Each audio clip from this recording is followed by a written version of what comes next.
Hello champions, कैसे हैं आप लोग। आई होप कि आप लोग स्वस्थ हैं, मस्त हैं, पढ़ाई में व्यस्त हैं। सो आई होप कि आप लोग का होली अच्छे से बीता हुआ होगा। अब हम लोग फिर रिटर्न होते हैं अपने डेस्टिनेशन पे। हम लोग का जो टॉपिक चल रहा था सेंटर ऑफ मास, तो सेंटर ऑफ मास के इस एपिसोड में आपका स्वागत है। तो अब हम लोग इस पे क्वेश्चन लेने जा रहे हैं। बहुत इंपॉर्टेंट क्वेश्चन है सेंटर ऑफ मास का। तो सेंटर ऑफ मास का हम लोग कंसेप्ट ये पढ़े थे, अगर m1 मास दिया हो और m2 मास दिया हो और इनके बीच का सेपरेशन अगर d है, तो आपसे मैं एक क्वेश्चन पूछा था इसका सेंटर ऑफ मास क्या होगा। या ऐसे में मैं आपको एक ट्रिक बताया था, अगर m1 से आपको सेंटर ऑफ मास निकालना है, m1 से सेंटर ऑफ मास निकालना है तो फार्मूला बताया था आपको क्या लिखना है।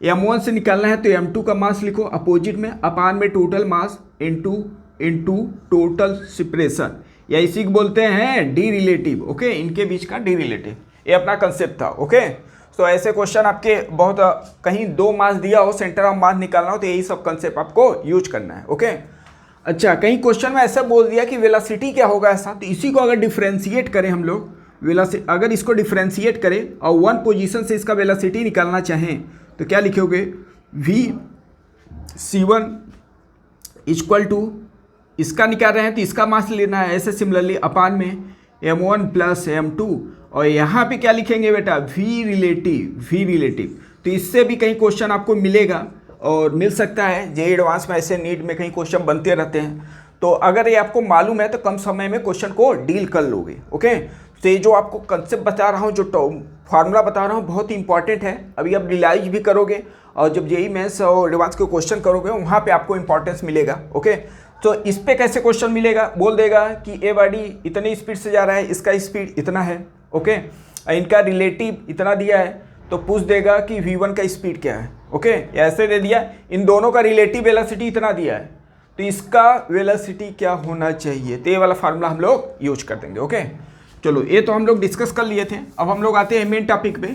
अगर कहीं ऐसा हो सिस्टम पे नेट फोर्स जीरो हो, इफ, तो पॉइंट आपको लिखना है, if net force on A system या सिस्टम ऑफ पार्टिकल बोल सकते हो, system of particle, system is zero है, क्या है, जीरो। अगर जीरो है तो उस केस में आप बोलोगे, अगर फोर्स जीरो है, नेट फोर्स, तो इसका मतलब सेंटर ऑफ मास भी क्या हो जाएगा बेटा, जीरो। अगर ऐसा है, if net force will be zero है, तो यहाँ से मैं ऐसा बोल सकता हूँ कि नहीं, क्योंकि फोर्स क्या होता है, मास इनटू एक्सेलरेशन। अच्छा, यहाँ से इसको भी ऐसे भी लिख सकता हूँ, वेलोसिटी के टर्म में क्या लिखा जाए, सेंटर ऑफ वेलोसिटी ए भी क्या होगा आपका, जीरो, ए भी। अच्छा, एक्सेलरेशन अगर जीरो हुआ तो दो केस मैं बोल सकता हूँ यहाँ पे क्या केस बोल सकता हूँ, एक तो सेंटर ऑफ मास का वेलोसिटी जीरो हो जाए, या तो सेंटर ऑफ मास का वेलोसिटी कांस्टेंट हो जाए। तो कांस्टेंट हो जाएगा, change in the velocity, rate change in the velocity, वही एक्सेलरेशन होता है। तो दो केस यहाँ से बोल सकता है, ठीक है। अगर सेंटर ऑफ मास का एक्सेलरेशन जीरो है तो या सेंटर ऑफ मास का वेलोसिटी जीरो होगा या तो कांस्टेंट होगा। अच्छा, ये भी इस पॉइंट से, इस रिजल्ट से मैं ये भी बोल सकता हूँ, इसी का पोजीशन वेक्टर लिया जाए तो आरसीएम या तो कांस्टेंट होगा या तो आप बोल सकते हो आरसीएम क्या हो जाएगा, जीरो हो जाएगा। ओके, आरसीएम जीरो हो जाएगा, मतलब चेंज इन द डिस्प्लेसमेंट एक तरह से बोल सकते हो, उसका क्या है, जीरो है। ओके, ये आपको याद होना चाहिए, ठीक है ना। एक तरह से चेंज इन द डिस्प्लेसमेंट, या ऐसे मैं लिख सकता हूँ, इफ सिस्टम पे नेट फोर्स जीरो है, ये कंडीशन अगर है तो मैं ऐसा बोल सकता हूँ, डिस्प्लेसमेंट या चेंज इन द डिस्प्लेसमेंट बोल सकते हो, displacement of centre of mass is equal to zero होगा। ओके, बस आपको इतना ही रिजल्ट याद करना है और तामझाम नहीं करना है। ओके, अब इसी पे हम लोग क्वेश्चन लेते हैं। सो अभी हम लोग को रिजल्ट क्या मिला बेटा, अगर सिस्टम पे नेट फोर्स जीरो है तो उस केस में चेंज इन द डिस्प्लेसमेंट या सेंटर ऑफ मास का चेंजेस क्या होगा, वो विल बी जीरो होगा। ओके, अब इसी पे हम लोग कुछ क्वेश्चन लेते हैं, समझते हैं। पहले एक क्वेश्चन लेते हैं, रियलाइज करते हैं, फील करते हैं क्या है इसका मतलब। एक अपना ऐसा कोई बोट है, अब बोट बेटा कहाँ पे होता है, पानी में है, लिक्विड में, ठीक है ना। और यहाँ पे ऐसा कोई प्लेटफॉर्म, ये फिक्स है, सपोज दैट ये क्या है, फिक्स है, और यहाँ पे कोई एक ऑब्जर्वर खड़ा है, ये ऑब्जर्वर है। ओके, और यहाँ पे एक बोट है और यहाँ पे कोई एक मैन है, ए पॉइंट है, बी पॉइंट है, इनके बीच का जो सेपरेशन है वो कितना है 10 मीटर। कितना है 10 मीटर। क्वेश्चन में आपको दे दिया है मैन है अपना और ये अपना boat now. Okay mass of boat आपको दे दिया है 30 kg का, या ऐसा करते हैं 40 kg, और मास ऑफ जो मैन है वो आपको दे दिया है 30 kg। ओके सो क्वेश्चन में क्या पूछा है, अगर मैन बी से ए पॉइंट पे जा रहा है, बी से ए पॉइंट पे जा रहा है, तो इस केस में बोट कितना मूव करेगा, बोट कितना मूव करेगा, डिस्प्लेसमेंट आप बोट पूछा है, ठीक है ना। तो क्या लिखना है आपको, जब मैन ऑब्जर्व इसके करेगा, तो क्वेश्चन में ये पूछा है displacement of boat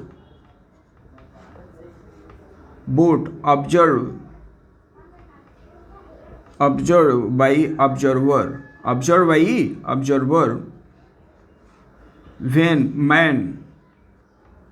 when man move B to A। जब मैन B से A को जाएगा तो उस केस में बोट जो है वो कितना डिस्प्लेस करेगा, बोट कितना डिस्प्लेस करे, ये मेरा क्वेश्चन है। क्लियर। तो चलो अब सॉल्व करते हैं इस क्वेश्चन को। एक बार पॉज करके आप भी ट्राई कर सकते हैं, बिकॉज जो कंसेप्ट बताएं उसी बेस पे आपको क्वेश्चन मिल रहे हैं और उसी क्वेश्चन पे मिलेगा भी। ओके तो समझना है, अगर इस बोर्ड पे बात किया जाएगा बेटा, तो इस बोर्ड पे नेट फोर्स कितना है, 0। नेट फोर्स, कोई उस पर एक्सटर्नल फोर्स तो लगा नहीं है। ओके तो कभी ऐसा आप फील करते हैं भाई बोर्ड पे आप बैठने का कोशिश करें या बोर्ड पे आप चढ़ने की कोशिश करें, तो जैसे ही आप चढ़ते हैं उस पर थोड़ा मूवमेंट होने लगता है, बिकॉज उस पर नेट फोर्स 0 है। ओके अपने आप मूव करता है। तो ऐसे कुछ ऐसे सिचुएशन यहाँ पे भी है। अच्छा ये जो डिस्प्लेसमेंट आपको बोल रहा है बी से ए, उसका मतलब क्या है, डिस्प्लेसमेंट ऑफ मैन है विथ रिस्पेक्ट टू क्या है, बोट है। Okay with respect to boat, और यहाँ पे कोई ऑब्जर्वर है वो देखेगा तो कुछ उसको अलग दिखाई देगा। वही आपसे पूछा है।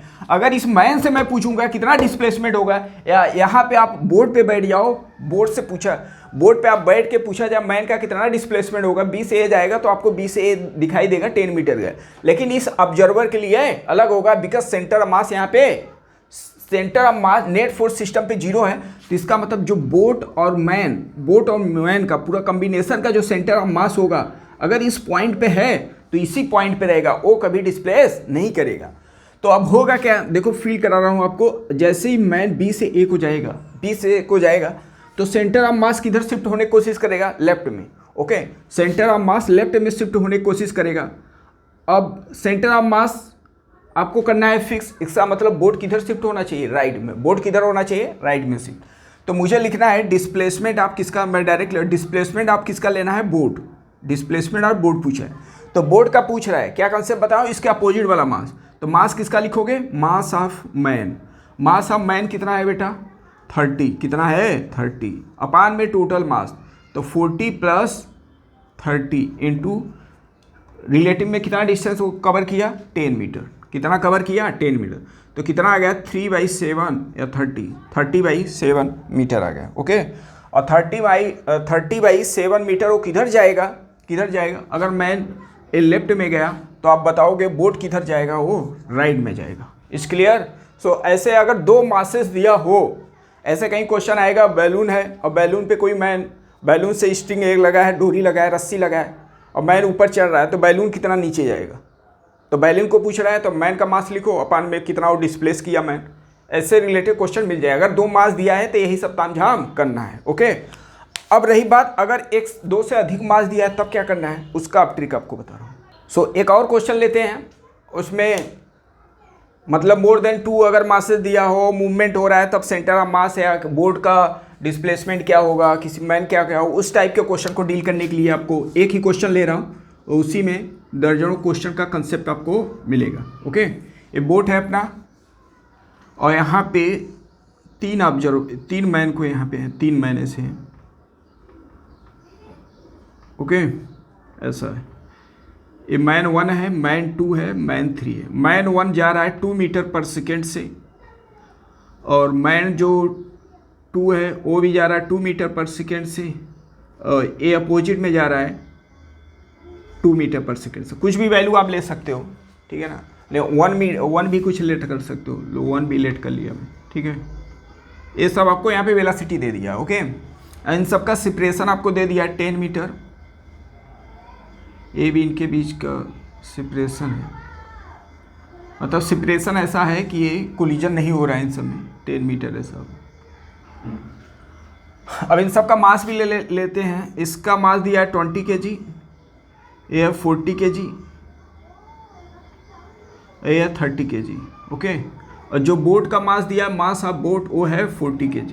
ये सब आपको क्वेश्चन में दे दिया बेटा, ओके। ये सब बोट है अपना, और ये सब कहाँ पे होंगे, पानी पे। तो नेट फोर्स सिस्टम पे 0 है, तो आपसे क्वेश्चन में क्या पूछा है, displacement of boat, displacement and, 2 लिख रहा हूँ, एंड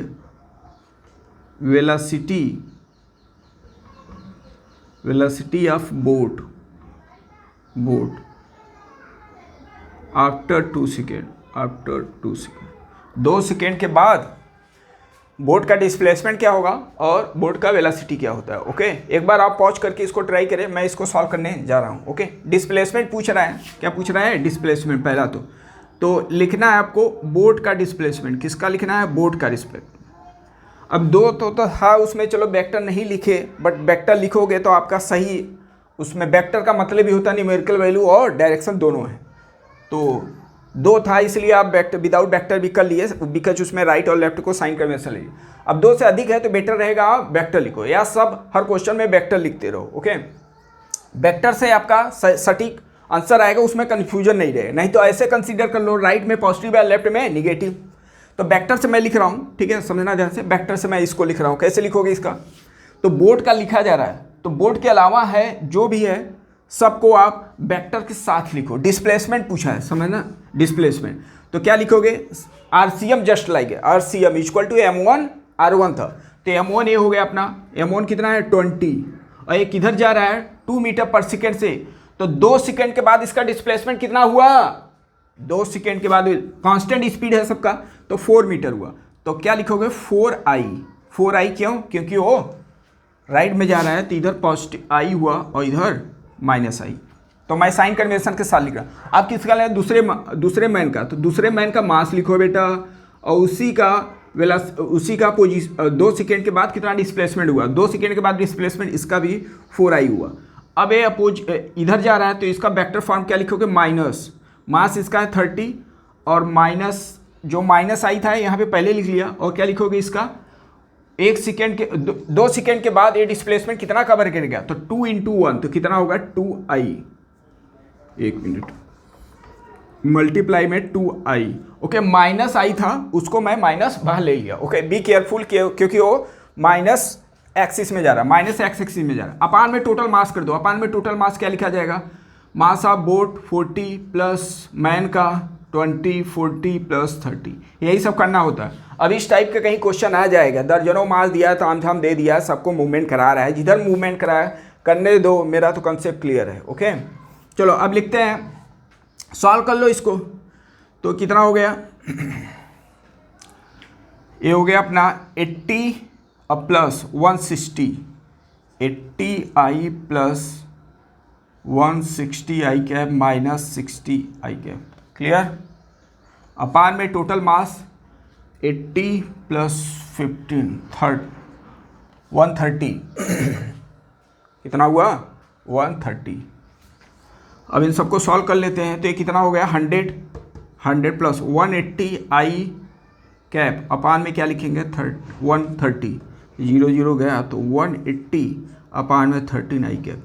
अब इससे क्या होगा कि वेक्टर फॉर्म लिखेंगे तो आपको साइन, डायरेक्शन और मैग्नीट्यूड दोनों मिलेगा। डायरेक्शन ये बता रहा है कि बोट किधर शिफ्ट करेगा बेटा, पॉजिटिव आई कैप, मतलब पॉजिटिव एक्स एक्सिस में राइट डायरेक्शन में शिफ्ट होगा, और उसका मैग्नीट्यूड कितना होगा 18/3। ये तो अपना आ गया displacement of the boat after 2 second के बाद, ठीक है ना। तो 2 से अधिक कहीं मासेस दिया हो तो सबको क्या करो वेक्टर फॉर्म में लिखो और अपान में टोटल मास कर दो, ओके। अब आपको निकालना है सेकेंड। अब इस बोट का वेलोसिटी भी आपको निकालना है 2 सेकेंड के बाद, वेलोसिटी इन सबका कांस्टेंट वेलोसिटी है, तो 2 सेकेंड या 10 सेकेंड कांस्टेंट वेलोसिटी है, तो वी सी एफ मुझे क्या निकाला, वेलोसिटी ऑफ बोर्ड निकल रहा है, वेलोसिटी ऑफ बोर्ड निकल रहा है। तो वेक्टर फॉर्म लिखो, बोर्ड का पूछ रहा है तो अपान में पहले टोटल मास कर लो, नीचे तो टोटल मास रहेगा, वही वाला कंसेप्ट है बेटा, वही वाला।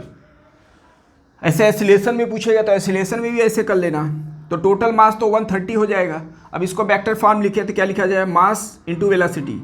मास कितना है इसका 20, वेलोसिटी क्या लिखेंगे 2i कैप, वेलोसिटी कांस्टेंट है, 2 सेकेंड के बाद 10 हर समय कांस्टेंट ही है। और प्लस क्या लिखोगे, mass 40 into velocity 2i cap, और माइनस में क्या लिखेंगे बेटा 30 into 1i cap, 1i cap. इतना क्लियर है? जब क्लियर है तो क्या बात है, 40i cap minus 80i cap minus 30i cap, अपान में क्या लिखेंगे 130। अब इसको सॉल्व कर लेते हैं। इसको अगर सॉल्व किया जाए तो ये कितना हो गया अपना 10 90i कैप अपान में 130, तो 0 से 0 गया 9/13i कैप। ओके, सो आप बोलोगे 2 सेकेंड के बाद बोर्ड का वेलोसिटी क्या बताओगे 9/13 मीटर पर सेकेंड, और डायरेक्शन क्या होगा प्लस आई कैप। ओके, और मैग्नीट्यूड 9/13 मीटर पर सेकेंड। ओके, आई होप कि आपको समझ में आ गया ये पॉइंट। ओके, जब समझ में आ गया तो मुझे कैसे पता चलेगा कि आपको समझ में आ गया, तो इसी बात पे एक क्वेश्चन लो, दमदार धुएंधार क्वेश्चन। तो ऐसा कोई स्पेयर है या डिस्क भी, ऐसा हॉलो डिस्क भी ले सकते, या रिंग भी समझ सकते हो। ये समझ लो अभी क्या है, हॉलो स्पेयर है। क्या है, हॉलो स्पेयर है। जितने भी बात कर रहा हूँ हॉलो स्पेयर है अपने आप में, और इसको लेट कर लिया 1 स्पेयर है। अभी ये रखा हुआ है सरफेस पर, और इसका जो मास है वो 4m है। कितना है 4m है। और यहाँ पे एक और दूसरा एक स्पेयर है, हॉलो भी हो सकता है सॉलिड भी हो सकता है। इसका सेंटर लाइन ऐसे ही कर रहा है, ये इसका बड़े वाले का सेंटर ओ है, छोटे वाले का सेंटर ओ डैश है। ओके, और इसका जो रेडियस है वो आर है, रेडियस इसका आर है। तो ए पॉइंट से बोल रहा है, अब होगा क्या, जैसे इसको ड्रॉप करेंगे इस स्पेयर 2 को जैसे ही ड्रॉप करेंगे तो ये क्या होगा, जाएगा, और फ्रिक्शन तो है नहीं, तो जहाँ से आप ड्रॉप किए हो उतने हाइट तक राइज करेगा। जितना काइनेटिक एनर्जी में गेन होगा उतना ही पोटेंशियल एनर्जी यहाँ पे मिल जाएगा उसको। ठीक है, तो होगा क्या, ये जाएगा इस पॉइंट से और जाकर कहाँ तक जाएगा, बी पॉइंट तक जाएगा। ठीक है ना। तो फाइनली जब ए से बी पे पहुँचा, कौन स्पेयर 2 ए से बी पे जाएगा, ड्रॉप कर रहा हूँ यहाँ से, ड्रॉप ही किया जा रहा है इसको, ए से बी पे जाएगा, और बड़े वाले का रेडियस आपको दे दिया कितना है 4r। बड़े वाले का रेडियस 4r और इसका मास 4m, और इसका जो मास दिया हूँ m, स्पेयर जो 2 का मास जो दिया हूँ वो कितना है m। तो क्वेश्चन में ये पूछा है, तो डिस्प्लेसमेंट ऑफ स्पेयर, कौन सा sphere 1 when sphere 2 reaches A to B, A से बी पे जब पहुंचेगा तो उस केस में आपको बताना है कि बड़ा वाला जो स्फीयर है वो कितना डिस्प्लेस करेगा, किस डायरेक्शन में, तामझाम ऐसे क्वेश्चन बन सकता है। अब नेट फोर्स सिस्टम पे 0 है, नेट फोर्स मोशन के डायरेक्शन में क्या है 0 है, तो इसका मतलब सेंटर ऑफ मास डिस्प्लेस करेगा नहीं, सेंटर ऑफ मास डिस्प्लेस करेगा नहीं। तो डायरेक्ट वही हम लोग करते हैं, क्या करते हैं समझना ध्यान से, कि डिस्प्लेसमेंट ऑफ स्पेयर 1 का निकालना है, डिस्प्लेसमेंट ऑफ स्पेयर 1 का निकालना है। अब 2 है तो वेक्टर डायरेक्ट ऐसे ही लिखो, क्या लिखोगे, बड़े वाले का पूछ रहा था किसका मास, दूसरा अपोजिट वाला मास, अपोजिट 2 हो जाएगा, तो इसका मास m दिया, अपान में टोटल मास लिख के बैठ जाओ बेटा, m + 4m कितना हो गया 5m, इनटू डिस्प्लेसमेंट ये कितना चला बेटा रिलेटिव, क्या लिखवाते हैं यहाँ पे डी रिलेटिव का मतलब इसके रिस्पेक्ट में कितना चला, मतलब सेंटर टू सेंटर, ये देखो कितने डिस्प्लेस किया, ये जो स्फीयर है ये कितना, यही तो डिस्प्लेसमेंट हुआ, यही डी रिलेटिव है। ओके, अब ये कैसे निकालेंगे, तो यहाँ पे स्टूडेंट ये आया हुआ है एग्जाम में, और बहुत स्टूडेंट गलती करते हैं, तो यहाँ पे क्या लेट कर लिए 4r क्या हो गया 8r लिख के बैठ जाओ, गलत हो जाएगा, क्योंकि जो डिस्प्लेसमेंट हम लोग ले रहे हैं कहाँ से कहाँ, सेंटर से सेंटर, तो टोटल क्या हुआ 4r डायमीटर की इक्वल होगा, ये हो गया 8r, बट सेंटर तो इसका यहाँ पे है, इतना तो पोर्शन है ही नहीं, r इधर तो है ही नहीं, तो 8r में से 1r ए वाला माइनस कर दो, 1r ए वाला, क्योंकि आपको डिस्प्लेसमेंट जो लेना है कहाँ से कहाँ लेना है, सेंटर टू सेंटर, तो 8r में से 2r माइनस कर दूँ तो कितना हो गया 6r, क्या लिखेंगे 6r। तो ये मैम कैंसिल आउट। तो डिस्प्लेसमेंट ऑफ स्फीयर 1 क्या बताओगे आप 6/5r। ओके, पॉजिटिव है, क्या है पॉजिटिव है, तो इसका मतलब किस डायरेक्शन में से, मतलब अगर ए इधर डायरेक्शन में शिफ्ट हुआ है, कौन सा है स्फीयर 2 इस डायरेक्शन में शिफ्ट किया है, तो सेंटर ऑफ मास किधर शिफ्ट होगा बेटा, लेफ्ट में शिफ्ट होगा, ठीक है ना, एक इधर जाएगा लेफ्ट में, क्योंकि सेंटर ऑफ मास पूरे सिस्टम का सेंटर ऑफ मास चेंज नहीं होगा। ओके, पूरे सेंटर ऑफ मास का अगर सेंटर ऑफ मास इस पॉइंट पे है तो यहीं पे रहेगा। अब एक्चुअली ये इधर शिफ्ट हो रहा है तो सेंटर ऑफ मास इधर शिफ्ट होना चाहिए, बट नेट फोर्स 0 है तो सेंटर ऑफ मास शिफ्ट होगा नहीं, तो इसका मतलब स्फीयर किधर शिफ्ट होगा, स्फीयर 1 शिफ्ट होगा किधर, राइट में, लेफ्ट में। ओके, किधर शिफ्ट हो रहा है, लेफ्ट में। इसी कंसेप्ट पे एक और क्वेश्चन लेते हैं, दमदार अपने आप में धुआंधार क्वेश्चन, क्या है वो भी समझ लेते हैं। ऐसे क्वेश्चन पूछे हुए हैं, दैट्स वाई मैं ये सब क्वेश्चन ले रहा हूँ आपको, और जो मैं टॉपिक बता रहा हूँ उसी पे आप स्टिक रहें, उसी पे कॉन्फिडेंस रहें, उसी से रिलेटेड क्वेश्चन बनेंगे। ओके, तो लेते हैं क्वेश्चन। क्या है आपका, लिखा है ऐसा, एक 6 kg का बॉडी है, 6 kg mass move right by 4 meter, कितना meter, 4 meter. So what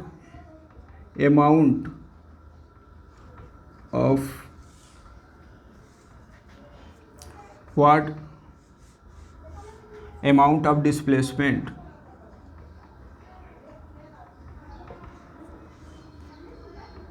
three kg mass move so that center of mass moves by 2 metre right. Okay, question में ऐसा दे दिया है, मतलब यहाँ पे सेंटर ऑफ मास मूव कर रहा है, उसका मतलब नेट फोर्स 0 ही होगा। वो क्वेश्चन में जब ऐसा लिख दिया है तो उसी के हिसाब से आपको डील करना है। ओके, क्वेश्चन में ये बोला है 2 मासेज हैं, कौन कौन सा मास है, एक 6 kg का मास है, इसको सॉल्व करते हैं। तो आपसे पूछ रहा है 3 kg का मास कितना डिस्प्लेस करना है, एक 6 kg का है और दूसरा कितना है 3 kg का। क्वेश्चन में बोल दिया है कि जो 6 kg है वो किधर जा रहा है, राइट में, कितना गया वो 4 मीटर शिफ्ट हुआ, 4 मीटर शिफ्ट हुआ। तो 3 kg वाला कितना शिफ्ट होना चाहिए, 3 kg वाला कितना शिफ्ट होना चाहिए कि इन सब का जो सेंटर ऑफ मास वो शिफ्ट हो जाए कितना, राइट में 2 मीटर, राइट में 2 मीटर। तो राइट वाले को पॉजिटिव ले लो, राइट वाले को पॉजिटिव। तो अब फार्मूला यूज करते हैं, सेंटर ऑफ मास का क्या लिखेंगे हम लोग, सेंटर ऑफ मास का फार्मूला लिखते हैं, ठीक है ना। किसका पूछ रहा है डिस्प्लेसमेंट, किसका पूछ रहा है डिस्प्लेसमेंट। तो अब यहाँ पे सेंटर ऑफ मास का अगर फार्मूला लिखा जाता है m1 r1 वेक्टर लिख लो या डिस्प्लेसमेंट वेक्टर, ठीक है, m1 वेक्टर r1 वेक्टर मतलब साइन कन्वेंशन के साथ m2 r2 अपान में टोटल मास, यही था फार्मूला। क्वेश्चन में ऐसा बोला है, यहाँ पे नेट फोर्स ऐसा 0 नहीं बोल रहा है। ओके, तो क्वेश्चन में ये दे दिया सेंटर ऑफ मास शिफ्ट हो रहा है। अब सेंटर ऑफ मास जो शिफ्ट हो रहा है किधर शिफ्ट हो रहा है, राइट में, तो राइट में पॉजिटिव ले लिया, वो कितना शिफ्ट हुआ 2 मीटर। ओके, अब इसका लिखते हैं m1 अपने आप में 6 है, इंटू राइट में कितना गया 4 मीटर, प्लस m2 का मास कितना है 3, इसका पूछ रहा है कितना डिस्प्लेसमेंट होगा, अपान में टोटल मास 9 हो गया। अब इसको सॉल्व किया जाए तो कितना आएगा 18 इक्वल टू 24 प्लस 3r2, तो 3r2 का वैल्यू कितना आ गया बेटा -6, तो r2 का वैल्यू कितना आ गया -3 मीटर। चेक करें इतना हुआ कि नहीं, इस 1 मिनट जब डिवाइड किए तो -2 मीटर हुआ, कितना हुआ -2 मीटर। ओके, इसका मतलब जो 3 kg वाला बॉडी है, माइनस का मतलब वो लेफ्ट में जाएगा कितना 2 मीटर। ओके, कितना जाएगा 2 मीटर जाएगा। सो क्वेश्चन में क्या पूछा था, क्वेश्चन में ये पूछा था कि 2 मास दे दिए हैं, एक मास राइट में जा रहा है 4 मीटर से, तो 3 kg वाला मास किधर मूव करें so that centre of mass 2 metre shift हो जाए राइट में। तो सिंपल है फार्मूला मैं यूज कर दिया, ठीक है ना। डिस्प्ले चेंजेज यहाँ पे लिखना है। ओके, यहाँ पे दे दिया है 2 मीटर ऐसा डिस्प्लेसमेंट जो था वही मैं लिख दिया, इस फार्मूले बेस पे क्वेश्चन था। तो यहाँ से -a मतलब निकल रहा है कि वो लेफ्ट में जाएगा 3 kg वाला block. Okay, so I hope कि सेंटर ऑफ मास से रिलेटेड जो भी क्वेश्चन अभी लिया आपको समझ में आए। अभी भी कोई डाउट्स हो तो आप कमेंट्स कर सकते हैं। ओके, तब तक के लिए जय हिंद, जय भारत।